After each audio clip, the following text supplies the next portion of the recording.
वैष्णवे नमः। ओम श्री कालके वैष्णवे नमः। ओम श्री कालके वैष्णवे नमः। तेजोसि तेजो वैधे वीर्यमसि वीर्यमहिधे बलमसि बलं महिधे ओजोऽसि ओजो महिधे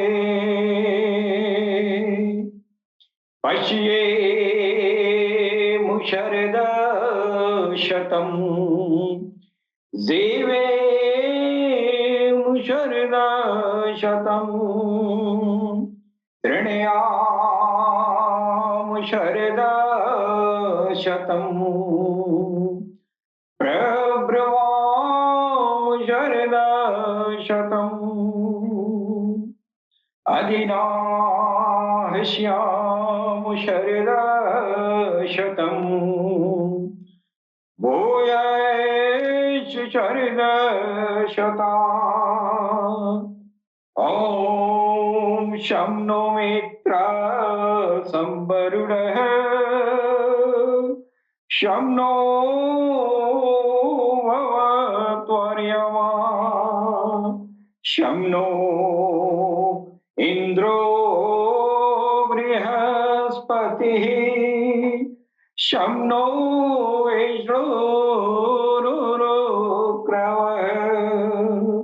ॐ शांति शांति शांति।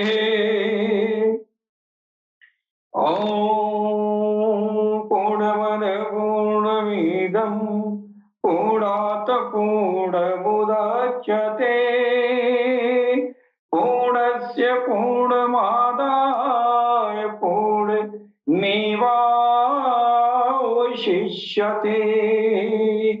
ॐ शांति शांति शांति।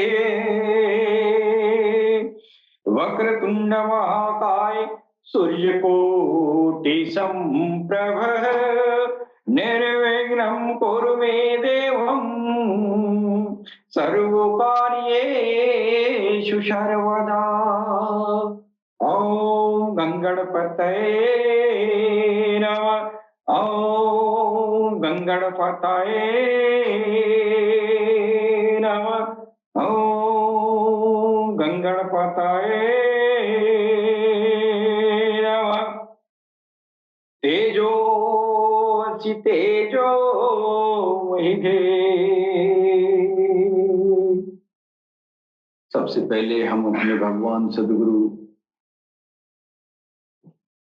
सैयदी यूनुस अल गौहर की चरण कमलों में भगवान श्री राम की धरती से मैं कोटि कोटि नमन करता हूं। तत्पश्चात हमारे जितने भी भाई बंधु जो पूरी दुनिया में अल्लाह टीवी के प्लेटफॉर्म से प्यार और मोहब्बत का पैगाम इंसानियत के दिलों तक पहुंचाते हैं, उन सभी भाई बंधुओं को मैं सर नवाकर प्रणाम करता हूं। मित्रों, हमारा जो अल्लाह टीवी के प्लेटफॉर्म से जो आध्यात्मिक चर्चाएं की जाती हैं, उसका एकमात्र उद्देश्य मानव मात्र को एक सूत्र में पिरोने का लक्ष्य है। विभिन्न धर्म समुदायों में रहते हुए हम दिलों से एक हो सकते हैं। दोस्तों, अब ये दौर कल्कि अवतार, उदखेल, समावेल, मैत्री बुद्धा, तीर्थंकर और फारकलीत, कंफोर्टर और इमाम मेहदी अस्सलातु वस्सलाम का दौर है जी। इस दौर में हमारा जो दीन और धर्म है, पूरी दुनिया में इंसानियत के कल्याण हेतु जो ईश्वर की तरफ से जो दीन धर्म बनाए गए हैं, वो आज की तारीख में कोई भी दीन, कोई भी धर्म अपने वास्तविक स्वरूप में नहीं बचा है। लिहाजा इस दौर को कलयुग कहा गया और कलयुग में जब सारे दीन और धर्म के मूल सिद्धांतों में छेड़छाड़ करके बिगाड़ पैदा कर दिया जाएगा, उस दौर में एक ऐसे अवतार के आने की संकल्पना हजारों साल से हर धर्म की किताबों में उनकी पेशगोइयां, उनके आने की भविष्यवाणियां भी दर्ज की गई हैं जी। और इसी क्रम में हम अल्लाह टीवी के प्लेटफॉर्म से हम भी जो है उस आखिरी अवतार, प्रेम अवतार, कल्कि अवतार इमाम मेहदी अस्सलाम की शनाख्त सरकार गोहरशाही के रूप में हम लोग कर रहे हैं जी। और ईश्वर की तरफ से जो निशानियां कल्कि अवतार के पहचानने में जो सहयोग कर रही हैं, जो ईश्वर की तरफ से भेजी गई हैं, जो एक इंसान के लिए, इंसान पूरी इंसानियत के लिए वो मार्शल लॉ का दर्जा रखती हैं।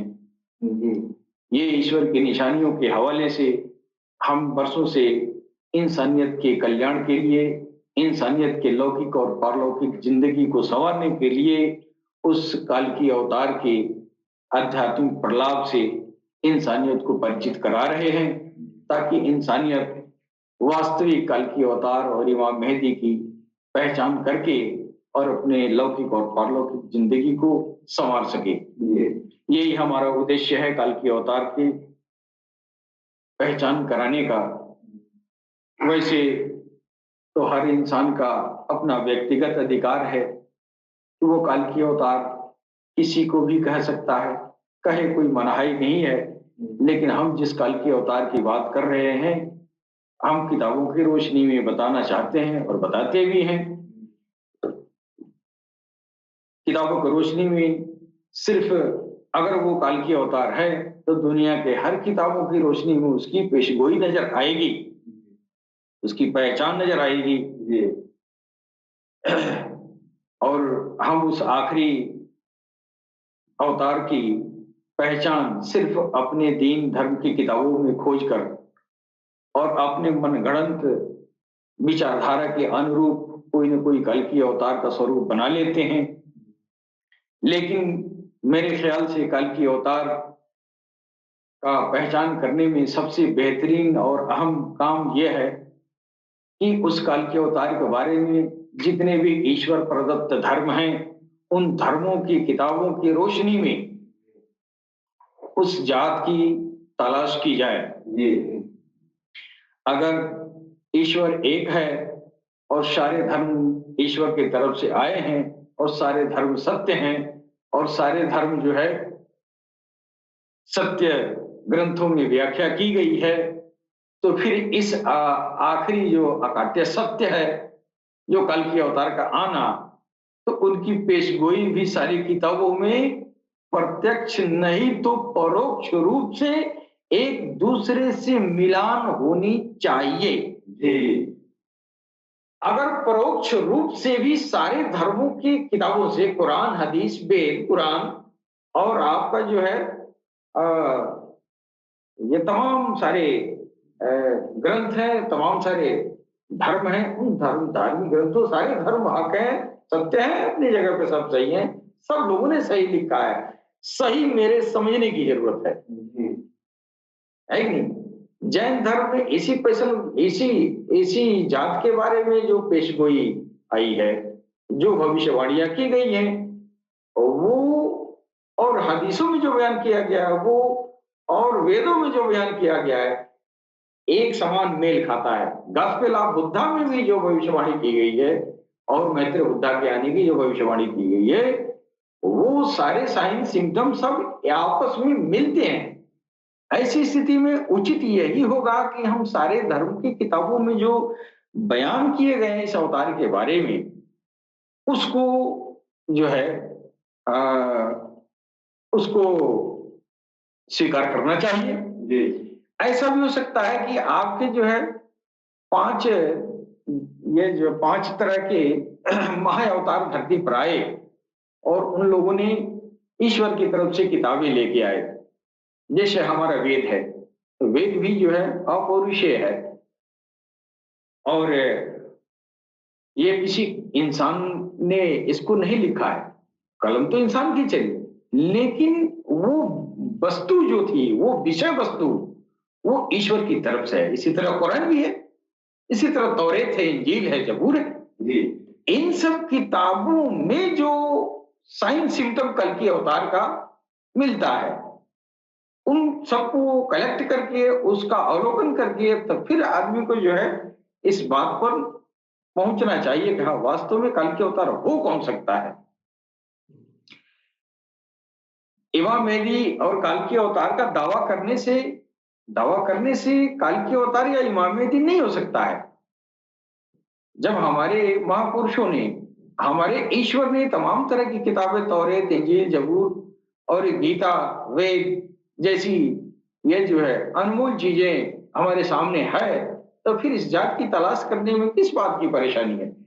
बस समझदारी को ठीक करें और एक दूसरे से प्रेम की भावना से ओतप्रोत एक दूसरे की किताब पढ़ें, है कि नहीं? जी, और हर धर्म में बहुत बड़े बड़े विद्वान गुजरे हैं, उन विद्वानों के सानिध्य को प्राप्त करने की कोशिश करें।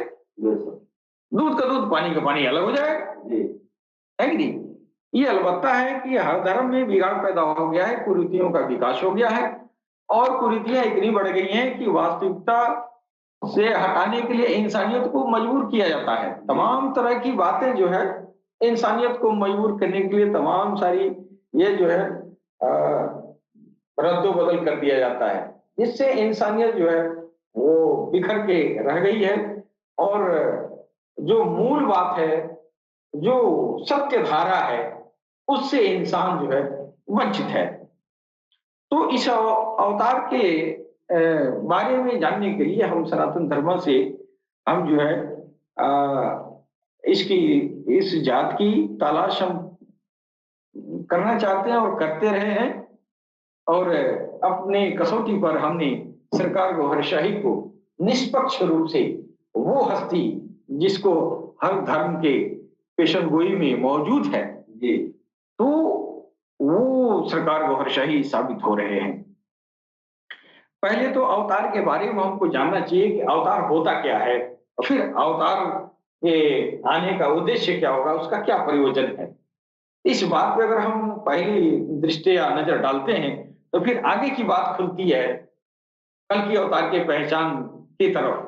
जी, तो हमारे तमाम सारे वैदिक विद्वान भी गुजरे हैं जो निष्पक्ष रूप से उन्होंने लिखा पढ़ा भी और दुनिया को संदेश भी दिया है। जी, सच्चाई थोड़ी कड़वी होती है सारी इंसानियत के लिए, हर कौम के लिए, हर कौम में जो लोग जो है जो आ, ये चरमपंथी विचारधारा के जो लोग हैं उनको सच्चाई थोड़ी बुरी लगती है, इसलिए चरमपंथी विचारधाराएं हिंदू, मुस्लिम, सिख, ईसाई सब में है। जी। तो ये चरमपंथी विचारधाराएं जो है इंसानियत को हकायक तक सत्य धारा की तरफ बढ़ने नहीं देती है। जी। तो इस विषम परिस्थिति में भी ईश्वर की प्रेरणा से सनातन धर्म में भी ऐसे कुछ विद्वान गुजरे हैं जिन्होंने इस हकीकत को स्वीकार किया है, हालांकि उनके अनुकूल, उनके तथाकथित जो बिगाड़ पैदा किया गया धर्म में उसके अनुकूल नहीं रहा सत्यवादियों का। जो सत्य बोलने वाले हैं वो पाखंडियों के अनुकूल नहीं होते हैं, लिहाजा जो पाखंडवाद, जो जिस भी धर्म में, हर धर्म में पाखंडवाद है, तो पाखंडवाद जो है पाखंडियों के नजर में श्रेष्ठ होता है और उसमें जब सत्य धारा प्रवाहित की जाती है तो उनको आंच लगता है। किनको? जो चरमपंथी विचारधारा के हैं और किताबों को उल्टा पुल्टा बयान करके इंसानियत के दिलों में नफरत का बीज बोते रहते हैं। तो मेरा ख्याल है अवतार का जो शब्द है, ये इस शब्द से ही जो है पता चलता है कि ये जो है ईश्वर का अवतार। अवतार का मतलब आना हुआ। अवतार का मतलब सीधा साधा हमारे सनातन बुद्धिजीवी जो वर्ग हैं, अवतार का मतलब सीधा साधा यही समझते हैं कि भगवान काया नहीं, अवतार अपने आप में अपूर्ण शब्द है। पूर्ण तब होगा, कहा जाएगा ईश्वर का अवतार, ये पूर्ण शब्द है। सिर्फ अवतार कहते हैं तो ये अपूर्ण है, इसलिए कि अवतार भी तो बहुत तरह का अवतार है। हमारी सनातन में तो 24 अवतार कहे गए हैं। तो अवतारों की बात जो जहां तक आती है तो सिर्फ अवतार कह देने से भगवान की तरफ जो है आपकी बात पूर्ण नहीं होती है। अवतार का मतलब ये हुआ कि जब तक ईश्वर का नहीं लगाएंगे तब तक आपकी बात पूर्ण नहीं होगी। यानी ईश्वर भगवान का अवतार, यानी का जो शब्द आया है बीच में ना, ये संबंध कारक चिन्ह है। मतलब ये कि जो अवतार होगा, अवतार एक पोस्ट है, एक पदवी है ना, तो ये पदवी किससे संबंधित है? ईश्वर से संबंधित, इसलिए ईश्वर का अवतार कहना चाहिए। तो ईश्वर का अवतार जब कहेंगे तो आपकी बात पूर्ण होगी। ठीक है, जब ईश्वर का अवतार कहेंगे तो अवतार का माना बदल जाएगा। जो आप समझ रहे हैं वो नहीं होगा। ईश्वर ने किसी के अंदर बैठ के जमीन पर, यानी अब दो हो गए इसमें। यानी जो अवतारित जो पुरुष होते हैं, जो ईश्वर के तरफ से विशेष रूप से प्रयोजित इंसानी शकल में जमीन पर आते हैं, जैसे भगवान कृष्ण थे, भगवान श्री राम थे, तो ये क्या है? विशेष रूप से ईश्वर की तरफ से प्रयोजित ये जिस्म इनका था, है कि नहीं? तो कहने का मतलब ये कि ईश्वर उनके अंदर है, बैठा है जी। ईश्वर उनके अंदर है, यही बात मुसलमान भी कहते हैं, इस्लाम के सूफी लोग भी कहते हैं। वासिल बिल्ला यानी वसल तक पहुंचा हुआ एक बुजुर्ग, एक आम इंसान जो वसल तक पहुंचा, उसको कहते हैं, जिसके अंदर अल्लाह आके बैठ गया उसको वासिल बिल्ला कहते हैं जी। तो उसी तरह तो ये भी है कि भगवान कृष्ण के अंदर वही अल्लाह का वसल हो गया, तो वसल हो गया यानी आके बैठ गया। जब वहां के अंदर ईश्वर बैठ गया है तो उसकी जुबान भी अल्लाह की जुबान है ना, उसकी जुबान भगवान की जुबान है, तो भगवान कह दिया तो क्या बुरा हुआ। लेकिन यहाँ समझने की भेद है कि यहीं पर ये गैर जो सनातनी लोग हैं इस बात को नहीं समझ पाते। कहते देखो ये इंसान को अल्लाह कह रहा है, इंसान को भगवान कह रहा है। भाई ये नहीं जानता है कि वो इंसान है लेकिन वो वसल तक पहुंचा है और ईश्वर उसके अंदर आ गया है और अंदर आके बैठा है ना, उसकी जुबान से ईश्वर बोलता है, उसके हाथ से ईश्वर पकड़ता है, तो भगवान कहते हैं तो कोई बुरी बात तो है नहीं। तो ये लोगों को समझ में आता है। एक तरफ से ये हमारे सनातन के लोग जो है इस बात को नहीं जानते कि वसल भी होता है। अगर इस बात को जान जाते वसल होता है तो उन लोगों को, उन गैर सनातनी लोगों का जवाब दे पाते ना, ये तो जवाब ही नहीं दे पाते हैं। वो कहता है कि तू तो इंसान पूछता है, तेरे अंदर जो है तेरे तू तो राम को भगवान कहता है, कृष्ण को भगवान कहता है। अगर ये सनातनी ये जान जाते कि वसले इलाही क्या है, तो उनको जवाब दे देते कि तेरा गौस और ख्वाजा वस्ल तक पहुंचे, मतलब तेरा गौस और ख्वाजा के अंदर तेरा अल्लाह था, उसी तरह मेरे राम और कृष्ण के अंदर अल्लाह है। जैसे उसके अंदर अल्लाह था, उसी रब को तुम भी पूजते हो, उसी रब को मैं भी पूजता हूँ। वो रब एक रब, वही एक रब, वो इधर कृष्ण में आया तो मैंने भगवान कह दिया, अब तेरे गौस और ख्वाजा के अंदर आया तो तू भी तो उसको अल्लाह कह देता है। तूने मस्ती में है, मैंने मस्ती में तुमको खुदा कह दिया है कि नहीं? ये सब ये कव्वाली गाते हैं, तो मस्ती क्यों छा गई? तुम उस मस्ती में देख लिया कि गौस और ख्वाजा के अंदर अल्लाह बैठा है, कह दिया, है कि नहीं? हालांकि इस बात को जो है मुसलमान भाई कम जानते हैं कि वस्ले इलाही क्या होता है, और सनातन धर्म के तो भले लोग हैं, वस्ल तो जानना ही नहीं चाहते हैं। जान जाएंगे तो झगड़ा खत्म हो जाएगा, है कि नहीं? वस्ल मैंने होता क्या है, जान जाए तो झगड़ा खत्म हो जाएगा। तो ये जानने की कोशिशें नहीं करते हैं कि वस्ल क्या होता है। अगर जान जाते कि वस्ल क्या होता है तो कहते तेरे गौस और ख्वाजा जिस तरह तेरे लिए अल्लाह है, उसी तरह मेरे लिए राम और कृष्ण अल्लाह है कि नहीं? तो बात दोनों समझ में आ जाती, तो पखेड़ा खत्म हो जाता। तब ये बताने वाला जो है, अब ये इस दौर में अब वो काल की अवतार का आना जो है मकसूद हुआ, यानी आने का प्रयोजन यही है कि इंसानी दिलों से भ्रम निकाल दिया जाए, है कि नहीं?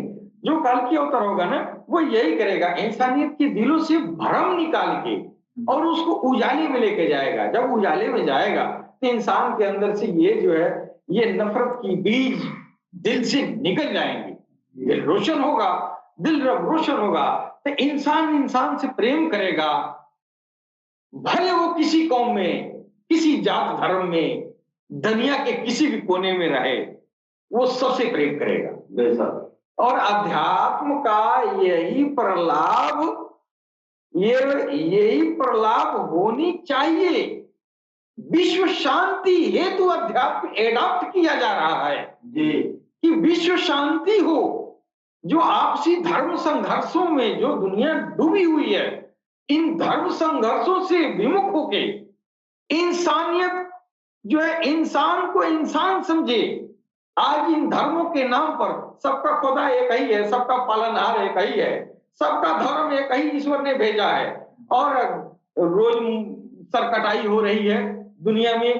कितने मासूम बच्चों की भी हत्या हो रही है, जो आज पैदा हो रहा है वो क्या खता किया है, वो क्या जानता है आपका दीन और धर्म क्या है।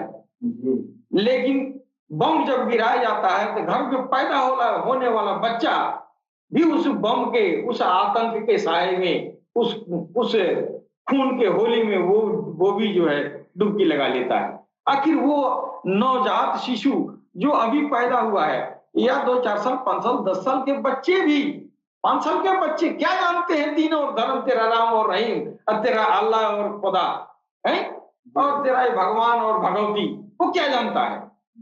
लेकिन तुम्हारे खून खराबा करने की वजह से एक ईश्वर ने इस धरती पर एक इंसान बना के भेजा, और वो पैदा होते ही तेरे आतंक का शिकार बन जाता है। तो कितना बड़ा पापी है। हर धर्म के लोग धर्म के नाम पर जो है पागल हुए जा रहे हैं, जो असलियत कुछ और है। और इसी असलियत को बताने के लिए यहाँ पर काल की अवतार का आने का जो है प्रयोजन हुआ ईश्वर की तरफ से, कि इंसान कब समझेगा कि ये जो है क्यों इतने धर्म बन गए, और क्यों जो है आपस में लड़ाई हो रही है। तो ये इंसान इस बात को समझने को तैयार नहीं है। ये इंसान पैदा हुआ है कि इंसान की ये फितरतें जो है सृष्टिकालीन जो है बड़ा बदमाश, ये जो है इंसान की आत्माएं थी। तो अब वो सृष्टिकालीन कहानी भी दुनिया को कम ही मालूम है। अपने हिसाब से हिंदू बयान करता है, अपने हिसाब से मुसलमान बयान करता है, दोनों का बयान दूर हो जाता है, दोनों को नफरत पैदा हो जाती है कि नहीं? एक कहता है हम रोज रोज पैदा होते हैं, हम मरेंगे तो पैदा हो जाएंगे, यहाँ सांप बने वहां गुजर बन जाएंगे, तीसरे जगह राजा बन जाएंगे, यहाँ रंग बन जाएंगे। और ये कहता है पगला है सभी बेर बेर पैदा थोड़ी होगा। आत्मा जो है वो जो है सृष्टिकालीन दिवस में अरवा से आई है, वहां से आई वहां चली जाएगी, है कि नहीं? अब ये दोनों जो है आधी बात इसको पता है, आधी बात उसको पता है, पता पूरा किसी को नहीं है और सारे कौम आपस में लड़ते रहते हैं। इस परेशानी को हल करने के लिए कल की अवतार का आना हुआ। वो बता रहे हैं कि देखो तेरा भी सही है, तेरा भी सही है, लेकिन आधा तेरा सही है, आधा तेरा सही है। पूरा न तुम जानते हो, पूरा न ये जानता है। तो ये जो है ये कौन बताएगा? ये वही बताएगा जिसके आंखों के सामने इस सृष्टि का सारा कारोबार जिसकी आंखों के सामने हुआ, वो न सही बताएगा, वो न झगड़ा मिटाएगा, है? तो इधर मुसलमान भी जो है ये नहीं देख रहा है, उसके पास अध्यात्म है ही नहीं है कि वो आगे जाके और वो जो है हकीकत को जान ले। इधर तो क्या पूछना है ये धानी वाले, है ना? ये नारंगी वाले लोग क्या जानते हैं? ये लोग तो और पागल हुए जाते हैं, अपने आगे किसी को नहीं समझते हैं। ईश्वर की तरफ से गीता भी आई तो कुरान भी तो आया है, तो जितना तू गीता का महत्व दे उतना कुरान की भी तो महत्ता देना चाहिए। अगर तू उतना ही महत्व कुरान को देता तो हकीकत तेरे सामने आ जाता। अब ये कोई अपने आगे किसी की महत्ता देने के लिए तैयार ही नहीं है। ऐसी विषम विकट परिस्थिति में कल की अवतार का आने का ये जो है प्रयोजन हुआ कि इस दौर में इंसान जो है अपने अपने शान में पागल हुआ रहेगा, अपने अपने ज्ञान के ऊपर इतना उसको घमंड रहेगा कि अपने ज्ञान पर आधारित वो जो है जो क्रियाकलाप करेगा वो आतंक का पर्याय होगा। और यह काम तकरीबन सारे दीन और धर्म में व्यापक रूप से हो रहा है। आज किसी धर्मात्मा को समझाने जाइए कि आपका वेद या आपका कुरान ठीक है, लेकिन ऐ वेद वाले जरा कुरान को भी पढ़ो, तो कहे ना ना हमारा तो वेद पूरा ही है तो हम कुरान क्यों पढ़ने जाए? और कुरान में कहिए कि हजरत अरे वेद भी पढ़ लें, गीता भी पढ़ लें, अरे वो तो राजा रानी कहानी है, सब नहीं हम कुछ नहीं जानते, हमारा है वही सही है। इस वजह से ये बीमारी पैदा है। और जो संत महात्मा है और तो और है जो भगवान के राही कहला रहे हैं, जो भगवान की तरफ लोगों को बुला रहे हैं, ईश्वर से जुड़ने का प्रयास कर रहे हैं, उनके अंदर भी इस तरह की वैमनस्यता की बीमारी पैदा हो चुकी है। अब जिसके पीछे करोड़ों की तादाद मासूम इंसान गंवार और पढ़ा लिखा भी है, अगर वास्तविकता से परिचित नहीं है, अगर किसी चरमपंथी विचारधारा के संवेग उसके ऊपर आते जाते हैं तो उसके अधीनस्थ वो भी हो जाता है। और इन लोगों को समझाने वाला जो चीवरधारी हिंदू हो या मुस्लिम हो या सिख हो या ईसाई हो, वो चरमपंथी विचारधारा का जो स्पिरिचुअल लीडर होता है उसके पीछे तो लाखों लाखों लोग होते हैं। वो पगलाता है तो वो उसके पीछे जितने लोग होते हैं सब पगला जाते हैं। नतीजन ये होता है कि इस धरती पर रह रह के ये खून से नहलाई गई है इस धरती को, और सबने एक ईश्वर का हवाला देते रहे। सब कहते हैं कि भगवान है, सब कहते हैं यहाँ है वहां है, हैं? ये बदमाश भी कहता है कि जो भगवान हमारे लिए है, और जो नेक है वो भी कहता है हमारे लिए है। दोनों लड़ते हैं, वो कहते हैं मेरा रक्षा भगवान करेगा, वो दुश्मन भी कहता है मेरा रक्षा भगवान करेगा। लेकिन हकीकत की पहचान करने से सब के सब कासिर हैं। इस दौर के लिए काल की अवतार का इस युग में आना हुआ। अब काल की अवतार के विषय में अगर आप अपने दिल से नफरत निकाल पाएंगे किसी भी कौम के प्रति, तभी आप काल की अवतार को पहचानने में आपको मदद मिलेगी। अन्यथा काल की अवतार को नफरत के बल पर आप पहचान नहीं पाएंगे, कभी भी नहीं पाएंगे। अगर आपके दिल में कालिख है, आपका दिल में जुल्मत है, आपके दिल में जो है काम, क्रोध, लोभ, मोह, मद, मत्सर, अत्याचार, व्यभिचार की ये जो है वो समंदर उड़ेल रहा है, तो आप कभी भी काल की अवतार उदकील समावेल मैत्रेय बुद्धाते तंकर और इमाम मेहदी अस्सलाम को जान नहीं सकते, नहीं सकते। इसलिए काल की अवतार जब आएंगे तो वो तो महापुरुष है और वो आखिरी विकल्प है। तो वो उनको भली बात पता है कि हमको वही पहचानेगा जिसका दिल रोशन होगा, जिसका दिल चमकीला होगा, जिसके दिल में से ये दिल की हृदय की बीमारियां खत्म हो जाएंगी, जिसके दिल से अंधेरा छट जाएगा, वही हमको पहचानेगा। लिहाजा काल की अवतार पहले दिलों को चमकाने का अभियान शुरू किया कि ये दिल वाले जो दिलों में जुल्मत लेके बैठे हैं, पहले इनके दिलों में एक चिराग जल जाए, पहले रोशनी इनके दिलों में हो जाए। जब दिलों में रोशनी होगी तो उनके दिल से जो है काम, क्रोध, लोभ, मोह, मद, मत्सर, अत्याचार, व्यभिचार जैसी बुराइयां निकल जाएंगी। फिर वो काल की अवतार को पहचानने में एक सेकंड का देरी नहीं करेगा। इस तरह किताब काफी कोड़ते रह जाएंगे और एक दूसरे के बयानों पर छींटाकशी करते रह जाएंगे और आपकी उम्र गुजर जाएगी। काल की अवतार को प्रलाप तो लेना दूर, उनको पहचान नहीं पाएंगे और एक दिन मौत आनी ही है और वक्त गुजर जाए और हम पहचान न पाए उनकी आध्यात्मिक प्रलाप से, हम जो है वंचित हो जाए, तो फिर मेरा पैदा होना इस दुनिया में बेकार है, आना जाना बेकार हो गया। लौकिक जिंदगी तो एक दिन खत्म होनी ही है, पारलौकिक जिंदगी को संवारना इसी जिंदगी में आपका दायित्व है। इसी जिंदगी में आपको मौका है कि इस जिंदगी में आप जो है कहीं से ढूंढ लें, पढ़ लें, लिख लें और उसको समझ लें, किसी भी तरह से अपना बुद्धि विवेक लगा के ने उस जात को समझ लें, पता कर लें। अगर वो मिल गया तो फिर क्या पूछना है। आपकी जो हमेशा हमेशा रहने वाली जिंदगी जो कभी खत्म नहीं होगी, वो आत्माओं की जिंदगी होती है, जिसको पारलौकिक जिंदगी कहते हैं। पारलौकिक जिंदगी हेतु ही दुनिया के हर धर्म के साधु संत, महात्मा, वली, मुर्शिद, फकीर, ऋषि, महर्षि, हर आदमी जो है, जो भी ये इंसानियत जो है अपने को सताती आई, अपने को जो है अपने को इतनी तरह से अपने को जंगल झाड़ी में जाके अपने आप को सताया, लोगों ने अपने आप को मिटाना चाहा और मिटाया भी लोगों ने और उस ईश्वर को पाया भी लोगों ने।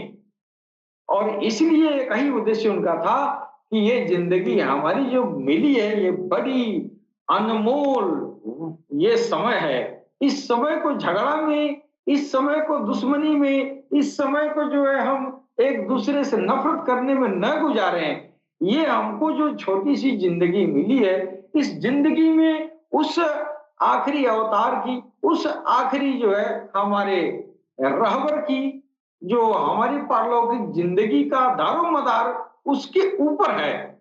चाहे वो किसी दीन और धर्म में इंसान रहता हो, सबकी जिंदगी का, पारलौकिक जिंदगी का दारोमदार उस आखिरी अवतार, काल की अवतार के हाथ में है। तो इंसानियत को चाहिए कि जल्दी से जल्दी अपने भ्रम की घटा को छट ले,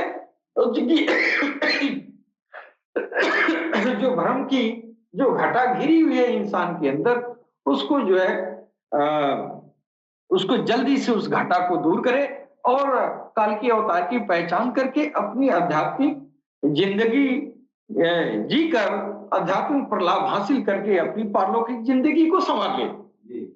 इस समय कलयुग में अगर जो समझदार है वह जो है जाति धर्म से उठकर और अपनी पारलौकिक जिंदगी को संवारे, वो होशियार है, वही होशियार है। बाकी जो ऐशो आराइश में दुनिया के ये जो सुख समृद्धि के चक्कर में इंसान जो है इतना पढ़ाई लिखाई करता है, इतना मेहनत करता है, इतना पसीना डालता है, जी जान का भी कुर्बानी दे देता है। इस जिंदगी के सुख ऐशो आराम सुख समृद्धि के लिए अपने आप को लोग बिक बिक जाते हैं। साधु संत जो फर्जी साधु संत महात्मा है, उनके हाथों इज्जत भी लुटा दी जाती है। क्या क्या कुर्बानी लोग नहीं देते इस जिंदगी के लिए, लेकिन उनको इस बात का खबर नहीं है कि हमारी जो ये जिंदगी है आज नहीं कल जल्दी ही ये खत्म होने वाली है और देखते देखते खत्म हो जाता है।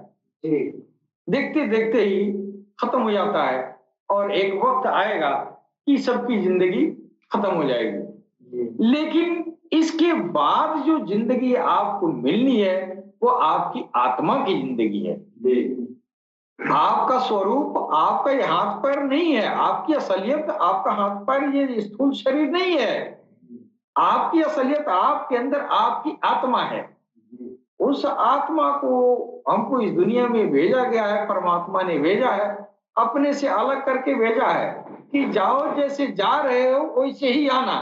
तो जब परमात्मा से निकला उस समय तो पवित्र था ना, जब वो पवित्र था और जब वहां से आया और इस दुनिया में इम्तिहान के लिए छोड़ दिया कि इतना दिन तुमको रहना है और जैसे तुम जा रहे हो वैसे तुमको आना है, जैसे वो उधर से आए उस तरह बनना। इसके लिए अध्यात्म का ये धारण करना जरूरी है। ईश्वर के में से हर कोई जानता है कि हम ईश्वर के अंश हैं, लेकिन ईश्वर का आप अंश है तो आप बलात्कार क्यों करते हैं? आप तो ईश्वर के भगवान के अंश हैं तो आप तो चोरी चमारी बदमाशी और ये जो है ये कितनी ये घटिया काम करते हैं, आप क्यों करते हैं? हमारे संत महात्मा अक्सर ये कहते हैं हम ब्रह्मास्मि हैं, हम तो भगवान में से निकले हुए हैं, ईश्वर में से निकले, ईश्वर के अंश हैं। और बस इतना कह दे, इस बात की तशरीह इस बात की व्याख्या तो नहीं कर पाते हैं। आप भगवान में से निकले तो आपको भगवान की तरफ आना चाहिए ना, तो आप भगवान से निकल के डाकू क्यों हो गए? आप भगवान में से निकल के इतना कर आतंकवादी क्यों हो गए हैं? आप अल्लाह में से निकले, आपकी रूह अल्लाह में से निकली है तो अल्लाह में से आप आए हैं तो आप बंदूक लेके और लोगों को भगवान के नाम पर काटते क्यों है? तो आपको अब इधर देखिए, जिए जानवर पे इतना दया रहती है, आदमी के ऊपर दया नहीं रहती है। तो जिए जानवर चिवटी बजा के चलते आदमी को काटने में देरी नहीं लगता है। ये हाल है दुनिया को। अब ये असलियत कोई जानता नहीं है कि भगवान से तो आप निकले हैं, भगवान के अंश है, लेकिन यहाँ आपको भेजा है। ये पूरी दुनिया जो है आपका इम्तिहान का ये जगह है। आप परीक्षा हेतु आए कि ईश्वर में से जब आप निकले तो आप पवित्र थे, आप पवित्र थे।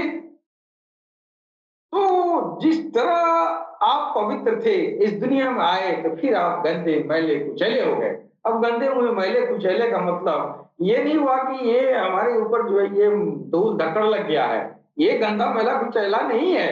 गंदा मैला कुचैला ये होता है कि जिस्म की मैल धूल धक्कड़ है और आत्मा की मैल काम क्रोध लोभ मोह मद मत्सर अत्याचार में विचार है। इसको चिपका लिया और फिर सुख समृद्धि को भी पा लिया। वहां गए तो अपने अंदर वो परमेश्वर वो परमात्मा अपने अंदर समाहित नहीं करेगा। क्यों नहीं करेगा? तो आपके अंदर ऐसी ऐसी ये बीमारियां लेके गए हैं साथ में, काम क्रोध लोभ मोह मत्सर अत्याचार व्यभिचार कुविचार। आपके इस रूप में ये मैल आत्मा के साथ चिपकी हुई और यहां से सुख समृद्धि भोग के चली गई। वहां जाके दूर से ही वो हटा देगा। वो परमात्मा जिसके अंदर से हम आए हैं वो परमात्मा दूर से ही हटाएगा। चल चल तेरा ठिकाना इधर नहीं उधर है। तो जो अपने अंदर समाहित न कर पाने वाली जो आत्माएं होंगी उनके लिए नरक बना कर रखा है कि नहीं जी। और नरक की संकल्पना सारे धर्मों में आई है। सनातन धर्म में भी कहते हैं ये जो है 33 तरह के नरक हैं, है कि नहीं। और ये मुसलमान भाइयों में भी कहा जाता है ये 7 तरह के नरक हैं, है कि नहीं। इसमें भी स्वर्ग और नरक की परिकल्पनाएं की गई हैं जी। तो एक तरफ आपका इनाम नरक भी रखा है और एक इनाम आपको रखा है स्वर्ग, है कि नहीं। और एक तरफ कह रहा है कि ये इंसान जो है मेरे में से ही निकला है, ये परमात्मा कह रहा है ये आत्मा मेरा ही सूक्ष्म रूप है। अब देखिए तमाशा, एक तो वो है भगवान और ऊपर से आया और इधर से गया तो एक स्वर्ग भी बना दिया, एक नरक बना दिया, एक अपने अलगे खड़ा है। अब वो किसको लेगा। यहाँ नेक काम करने वाले माना कि आपने बहुत नेक किया, बहुत अच्छा काम किया, आपको खुश होकर आपको स्वर्ग में भेज दिया जी। तो स्वर्ग में ही ने भेजा, अपने में समाहित नहीं किया। और नरक में गया तो घाटा वही है, लेकिन स्वर्ग वाले कौन तीर मार दिए, है कि नहीं। तो अध्यात्म में चलने वाले जो जो संत महात्मा हैं वो इस स्वर्ग और नरक के अलावा कोई तीसरा विकल्प ढूंढते हैं। वो विकल्प क्या है, समाहित होने वाला। जैसे कृष्ण ने कहा कि तुम मुझी के भजो और मेरे ही में समाहित हो जाओगे, हम तुमको समाहित कर लेंगे, है कि नहीं जी। और ये तमाम धर्मों में भी जो है ये स्वर्ग और नरक की बात कही गई, लेकिन समाहित होने वाली बात या तो कृष्ण ने कहा या तो ईसा मसीह ने कहा, है कि नहीं। समाहित करने वाली या तो इधर कृष्ण ने कहा और या इधर ईसा मसीह ने कहा, या आखिरी में सरकार गौर शाही ने कहा। ये समाहित वाली बात है कि नहीं। भगवान कृष्ण ने भी स्वर्ग और नरक को बहुत जोर नहीं दिया जी। हाँ, स्वर्ग और नरक की जोर नहीं दिया, स्वर्ग की बात। और उसके बाद से ये ईसा मसीह ने भी जो है वो स्वर्ग और नरक की बात उन्होंने नहीं किया, वो अपने में समाहित करने की बात किया, इससे अलग बात किया, है कि नहीं। तो पारलौकिक जिंदगी संवरना 2 तरह की हो गई। एक तो पारलौकिक जिंदगी बिगड़ना ये कि नरक में दाखिल हो गया, इधर से मैल पोंछ के आया और नरक में समा गया, ये तो पारलौकिक जिंदगी खराब। लेकिन जिसकी बन गई उसकी क्या है, बहिष्ठ में, बहिष्ठ बोलते हैं स्वर्ग में जी, है कि नहीं। और स्वर्ग में भी बहुत सारे कैटेगरी बताए गए हैं, लेकिन है वो नरक ही, है ना। स्वर्ग में भी कैटेगरी, नरक में भी कैटेगरी बताए, नरक में भी बहुत सारे कैटेगरी बताए गए हैं, लेकिन नरक तो नरक ही है। स्वर्ग में भी जो है बहुत नफा नहीं है कि नहीं। अगर बहुत नफा होता, इससे बड़ा कोई इनाम नहीं होता, तो आपने स्वर्ग नरक छोड़ के भगवान कृष्ण ने अपने में समाहित करने की बात नहीं करते जी, है कि नहीं। इससे पता चलता है कि स्वर्ग से भी बढ़िया कोई इनाम है नहीं, कोई ना कोई इनाम है जी। और वो इनाम जो है, अब ये इशारों में अवतारों ने, महाअवतारों ने बात किया, दुनिया तो समझी नहीं। दुनिया तो सिर्फ ऐशो आराम के चक्कर में रही, यहाँ सुख ऐसा आराम नहीं मिला तो हर 5 किलो कहते अच्छा एजू नहीं मिली तो भगवान के यहाँ जाए तो भगवान स्वर्ग में डलिए दिए तो वही सुख समृद्धि कुछ मिलवे करी, है कि नहीं।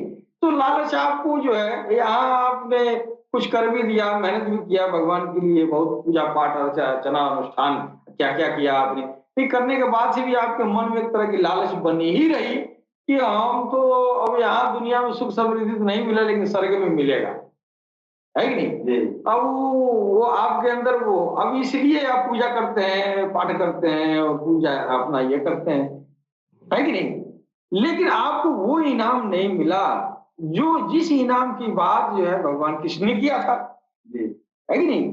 और जिस इनाम की बात आज सरकार गौरशाही कर रहे हैं, उसी इनाम की बात जो है ईसा मसीह ने किया। वो इनाम इस स्वर्ग से अलग है जी। हाँ, अब आपकी पारलौकिक जिंदगी सबसे बेहतरीन तब कही जाएगी कि स्वर्ग से भी आगे जाएं। कहाँ जाएं? परम धाम, जहां कृष्ण ने बुलाया था जी। और परम धाम की व्याख्या किताबों में नहीं आई है, परम धाम कृष्ण ने कहा कि तुम सोच भी नहीं सकते, मैं तुमको वहां ले जाऊंगा, जहां तुमको ले जाऊंगा तुम्हारे ख्याल में भी नहीं आ सकता है। तुम ज्यादा ज्यादा स्वर्ग की ऐशो आराम सुन सकते हो या समझ सकते हो, लेकिन हम जिस ऐशो आराम में ले जाएंगे वो तेरे ख्यालों से भी दूर है, तुम सोच भी नहीं पाओगे। और यही बात ये जो है ईसा मसीह ने कहा है ना, लोगों को स्वर्ग और नरक दो ही बात समझ में आई है। और उसके बाद से आखिरी में जो है कल की अवतार आ गए सरकार को हर्षाई, तो ये भी जो है उधर वो बुला रहे हैं कि तुम जो है ये पवित्र हो जाओ, तेरी पारलौकिक जिंदगी हम ऐसे संवारेंगे कि तेरे ख्यालों में भी नहीं आ सकता है, समा ही नहीं सकता है। तूने तो स्वर्ग ही सुना है, तुमको हम वहां ले जाएंगे कि तुम्हारा कभी उस पर ख्याल ही नहीं होगा। तो मेरा जो है ये कहना है कि इस दौर में अध्यात्म जो एडॉप्ट किया जा रहा है उसका एकमात्र उद्देश्य ये होना चाहिए कि हमारी पारलौकिक जिंदगी संवर जाए। अब आपको पारलौकिक जिंदगी पर यकीन नहीं है, विश्वास नहीं है, भरोसा नहीं है, ईमान नहीं है, तो फिर आप अध्यात्म एडॉप्ट ही नहीं करेंगे। अगर इसके बाद भी अगर आप बिना ईमान रखे पारलौकिक जिंदगी पर अगर अध्यात्म एडॉप्ट कर रहे हैं तो आप उसमें साइंटिफिक रीजन ढूंढते हैं कि हमको साइंटिफिक रूप से इस अध्यात्म को एडॉप्ट करने से हमको साइंटिफिकली हमको बेनिफिट मिलेगा, है कि नहीं?